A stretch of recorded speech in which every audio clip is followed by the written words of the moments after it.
गुरुदेव दत्त. श्री स्वामी समर्थ. श्री गुरुचरित्र अध्याय 11. श्री गुरु नरहरी बालचरित्र लीला वर्णन. ओम श्री गणेशाय नम. श्री सरस्वते नम. श्री गुरुभ्यो नम. श्री कुलदैवताय नम. श्री गुरूंचा पुढचा अवतार कसा झाला तो मला सविस्तर सांगा, असे नामधारक म्हणाला असता सिद्धमुनी म्हणाले, श्रीपाद अवतारात मतिमंद ब्राह्मण गुरुकृपेने विद्वान झाला.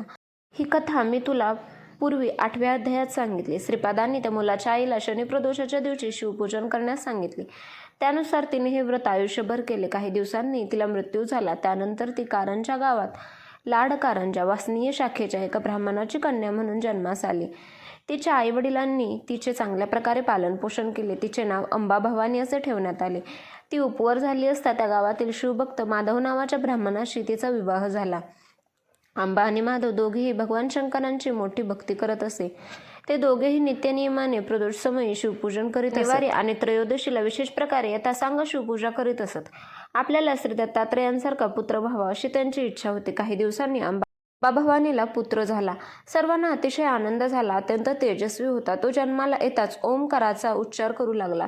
ते पाहून लोकांना आश्चर्य वाटले. विद्वान ज्योतिषाने त्याचे नाव जातक वर्तविले. ज्योतिषी म्हणाले, हा अवतारी पुरुष आहे, सर्वांचा गुरु होईल. याच्या शब्दांना मोठी प्रतिष्ठा प्राप्त होईल. या लोकांच्या इच्छा पुरवणारा चिंतामणी होईल. अष्टसिद्धी नवनिधींचा हा स्वामी त्रैलोक्यात वंदनीय पूजनीय होईल. याच्या केवळ दर्शनाने महापातकी लोक पावन पातील.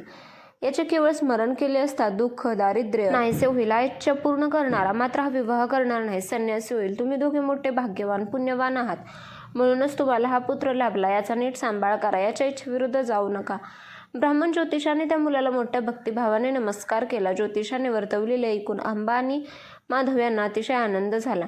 त्यांनी ज्योतिषाला सन्मानपूर्वक वस्त्रालंकार दिले. माधव ब्राह्मणाचा नवजात पुत्र ओंकार जपतो ही बातमी वाऱ्यासारखी गावभर पसरली. गावातील असंख्य स्त्री पुरुषे माधवच्या घरी गर्दी करू लागले. आपल्या या पुत्राला आल्या गेलेल्यांची दृष्ट लागू नये म्हणून अंबा त्या पुत्राची खूप काळजी घेत होती. दृष्ट काढीत असे, त्याच्या गळ्यात गंडा दोरा बांधत असे. अहो, केवळ लोकोद्धारासाठी ज्या परमात्म्याने अवतार धारण केला त्याला दृष्ट कशी लागणार बरे? पण शेवटी आईच ती, तिला काळजी वाटणारच. मुलगा 10 दिवसांचा झाल्यावर त्याचे मोठ्या थाटात बारसे करण्यात आले.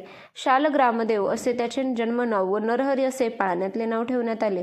नरहरी दिसामाजी वाढू लागला, पण तो ओंकाराशिवाय काहीच बोलत नसे. आईवडिलांनी त्याला बोलावयास शिकवण्याचे खूप प्रयत्न केले, पण त्याला काहीही उपयोग झाला नाही. आपला हा सोन्यासारखा मुलगा मुक्का आहे की काय अशी त्यांना भीती वाटू लागली. नरहरी 7 वर्षाचा झाला. 8व्या वर्षी याची मुंज करावयास हवी.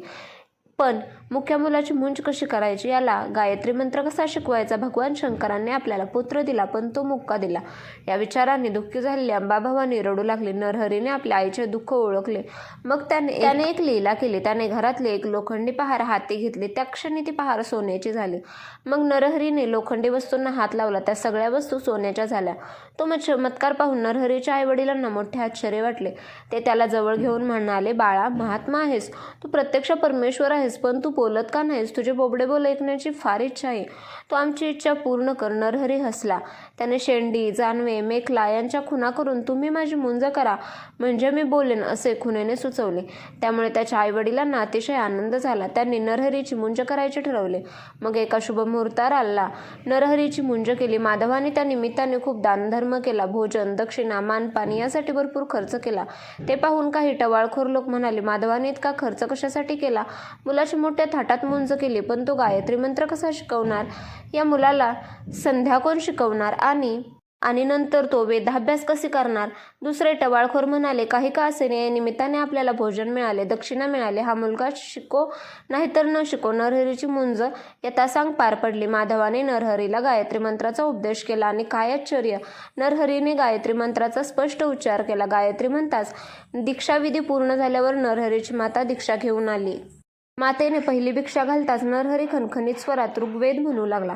दुसरी भिक्षा घालताच यजुर्वेद आणि तिसरी भिक्षा घालताच सामवेद म्हणू लागला. 7 वर्षाचा मुलगा सगळे वेद असलखित म्हणतो आहे ऐकून सर्वच लोक आश्चर्याने थक्क झाले. ते म्हणू लागले, अहो, मुलगा प्रत्यक्ष श्रीगुरु दत्तात्रयांचा अवतार दिसतो. सगळे लोक नरहरीचा जय जयकार करू लागले, त्याच्या चरणांना वंदन करू लागले. हा मुलगा मनुष्य रूपातील परमेश्वराचा अवतार आहे याची सर्वांना खात्री पटली.